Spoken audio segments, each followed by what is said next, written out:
Your head is pounding, not a normal headache, the kind that feels like something is trying to claw its way out from behind your eyes. It's maybe 12,000 years ago. You're lying on packed dirt, somewhere in what's now Peru or France or Russia, and the pain has been building for days. No aspirin, no dark room to hide in, just you, your tribe, and someone standing over you holding a sharpened piece of flint. And they're about to cut a hole in your skull. That's not a myth. That's not exaggeration for a thumbnail. Archaeologists have pulled thousands of ancient human skulls out of the ground with holes cut cleanly into them. And the wild part isn't that they did it. It's that a huge number of people survived it, which raises the question nobody really sits with long enough. How did prehistoric humans, with no anesthesia, no antibiotics, and no idea what bacteria even was, figure out that opening someone's head could actually help? We're going to get to that, but first, you need to understand just how normal this was. The procedure is called trepanation, and it's arguably the oldest surgery in human history. We're talking evidence going back over 7,000 years, found on every inhabited continent except Antarctica. A 2017 study, published in World Neurosurgery, examined skulls from ancient Peru alone, and found survival rates as high as 80 to 90% in some later time periods. Compare that to Civil War battlefield surgery, thousands of years later, where trepanation survival rates were closer to 50%, according to research from military medical historians. Somehow, a bunch of Stone Age people with rocks were outperforming 19th century doctors with actual metal tools.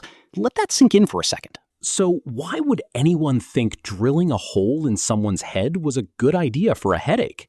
Here's where it gets interesting. Anthropologists believe early humans developed a theory, wrong in the details, but not insane in the logic, that pain, seizures, and severe head trauma were caused by something trapped inside the skull. Bad spirits, pressure, evil energy, whatever language they had for it. Their solution followed pretty simple reasoning. If something's stuck in there, you let it out. Honestly, it's not that different from someone today insisting they need to sweat out a fever. Same instinct, just a much sharper tool. Now, here's the uncomfortable part. Trepanation wasn't only used for headaches. It was used for epilepsy, for migraines, for what we'd now recognize as mental illness. And this is the one that gets people. For skull fractures from combat. If you got clocked in the head with a club or a rock during a fight and the bone caved in, someone in your tribe might scrape or cut away the damaged section to relieve pressure on the brain, which, medically speaking, is not far off from what neurosurgeons still do today after severe head trauma. They call it a craniotomy now. Back then, they just called it Tuesday. Think about that for a second. The core medical logic behind a modern emergency brain surgery existed before writing, before the wheel in some regions, before agriculture had even spread to parts of the world. But how did they not just die of infection immediately? This is the part that keeps researchers up at night. There was no germ theory. Nobody in 8000 BCE knew bacteria existed. And yet skeletal evidence shows bone regrowth around the edges of many of these holes, which only happens if the person lived for months or years afterward.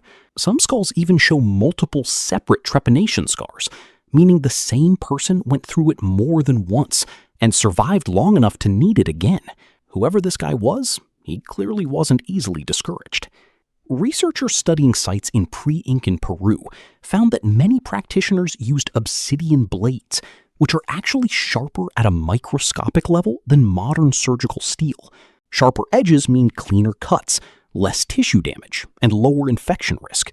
So even without knowing why it worked, they'd stumbled onto something close to best practice through pure trial and error.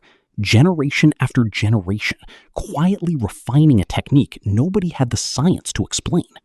And here's something that rarely comes up when people talk about primitive medicine. This wasn't reckless guessing. Some skulls show precise, repeated hole shapes and sizes, done in the same region of the head every time, suggesting these communities had specialists, not doctors in the way we'd define it, but people who did this specific procedure again and again, who understood, through pattern, not theory, where it was safer to cut and where it would kill you instantly. That's the part that should genuinely unsettle you a little. Somewhere in these communities, someone had to be the first to try it. Someone had to watch it fail before it started working.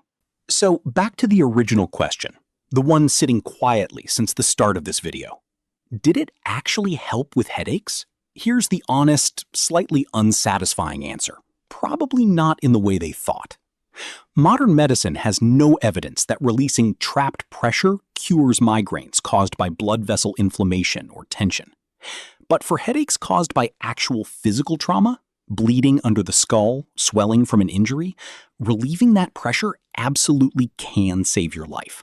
So some of the time, purely by chance, the ancient explanation was wrong, but the treatment accidentally lined up with something real. Which honestly says a lot about how most of human progress happened. Not through some genius light bulb moment, but through centuries of people doing something slightly differently until it stopped killing everyone. Next time you feel a headache building behind your eyes and reach for a glass of water or a painkiller, take a second to appreciate how quiet and undramatic that solution is. Somewhere back there, for thousands of years, the only option on the table was someone standing over you with a sharpened rock, hoping this was the time it worked. You're not more evolved than they were. You're just standing on top of every single person who survived long enough to figure out what not to do next.